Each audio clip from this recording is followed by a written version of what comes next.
All right, so welcome to the very first video of your US and Virginia history notes. This channel is going to be a way that you can catch up on anything you missed, anything you might have had trouble listening to, anything you missed while you were trying to play Fortnite under your desk. So this is a way that you can hear notes again if you need them for any reason. So we're going to go ahead and get started. Our very first topic this year is what we refer to historically as early America. And early America is really a time of significant cultural diffusion and cultural conflict.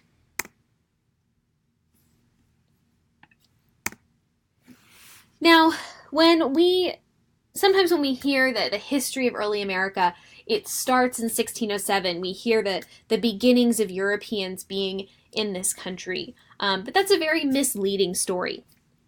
The fact of the matter is, what we now know as the United States has been occupied for a very, very long time by millions of what we refer to as first Americans. Now, some of you might hear the term Indian, some of you might have heard Native American or Indigenous or First American, and that's all okay depending on what tribe you're talking to. So I spent a summer working with people who are part of the Wampanoag tribe in Massachusetts. They don't like the term Indian. They prefer Indigenous or Native Americans. Some people prefer different terminology. It really depends on the tribe you're talking about. And it's important to know that because oftentimes Native Americans are so underrepresented in our American history and today's American culture that we don't think of the tribes as individual groups that have their own cultures, their own practices, and their own belief systems. So try to keep in mind if you're ever in a conversation about Native Americans generally, that would be like trying to have a conversation about any other group super generally. You're not really having an informed conversation. So for our purposes, because what I've been taught was just to use the term Native American or Indigenous, that's what I'll be using. But like I said, the terminology can vary depending on the tribes you talk to. Now, in Northern Virginia, there's no tribal organizations, but there are many in the state of Virginia. And there are tribes that are still living close together, that are practicing their traditional values, that are speaking their traditional languages all over the United States. By our best estimation, when the Europeans first arrived in the United States, there were about 7 million Native Americans who were living on the what's now the United States, on the North American continent. And based on archaeological evidence, they seem to have come sometime between 13,000 and 3,000 BCE. And if you don't remember BCE, it's before the Common Era. So take a look at the map. See if any of those names look familiar. You'll notice that there's a few names that you've probably seen on schools or roads. These are traditional names that still last on our American landscape. There are many, many, many, many, many more tribes than are on this list. What you're seeing are the names of the larger tribes that often had many smaller subsets. So let's talk about what life was like very generally in these tribes before Europeans arrived. Native American culture is distinctly different from European culture in the 17th century. And the most distinct there's many, but one of the most distinct differences is that Europeans were living in permanent settlements. It was rare that someone who was living in Europe in 1600 would ever leave where they were growing up, where they were living. Native Americans, on the other hand, moved seasonally. So rather than building one permanent city and cramming people into it, they moved following their food sources. Where are crops growing? Where are there animals that can be used for food or to make clothing or to even build shelters or make farming tools? Now, this doesn't mean that tribes were just roaming all throughout the United States very aimlessly. If you look back at the map, you can see that each larger tribe, has kind of a general area where they're located. And that's because they would move within one larger space. One of the main factors that would determine where a tribe was and where they were moving around is where their ancestors were buried. I cannot stress enough how significant the place in which a Native American's ancestors are buried is to the culture of that tribe. That land becomes sacred ground, and it's very important for them to stay close to it, to stay connected to it, and to preserve the existing life in that space. One other really important distinction between Europeans and Native American tribes at the time is that most Native tribes were matrilineal. Now, you've probably heard the term patriarchy as it pertains to lots of older societies that you studied in world history. So you know that a patriarchy has male leaders at the helm. A matriarchy then has female leaders at the helm. And if a culture is matrilineal, that's mom's line, the mother's line. So if a family was influential, if they had power, if they had possessions, all of that goes from mother to daughter, not father to son. And that's a really big cultural difference between Europeans and Native Americans. Keep in mind, in Europe at the time, women couldn't do anything. They had no rights at all. And in some cases were barely even considered to have the rights of human beings.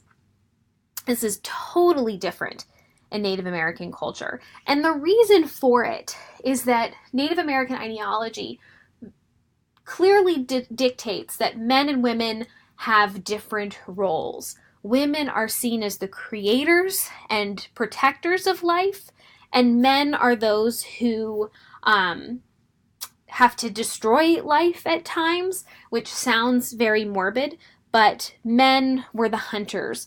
Men were the fighters, the warriors, defending their tribe, killing animals for food. Women are farming, they're producing clothing, they're cooking food. They were the ones who were creating and sustaining life.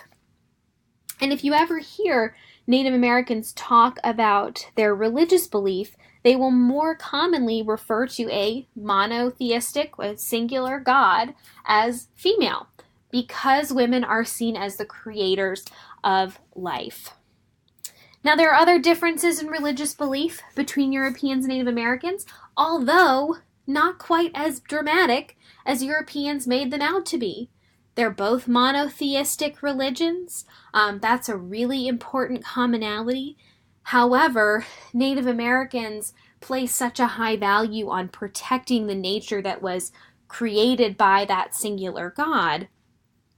And Europeans felt that nature and anything in it was sort of theirs for the taking. That's a very fundamental difference in the interpretation of God's wishes and desires for people living on Earth. And of course, the most probably superficial differences between the two cultures: language, very significant in the fact that you have multiple cultures in one place who can't communicate with one another initially. And style of dress is really different. If you were to interact with someone who is physically and just looks completely different, and in the minds of the Europeans looked very quote-unquote savage, that does affect the way that they treat one another. So Europeans perceived Native American style of dress as being very animalistic.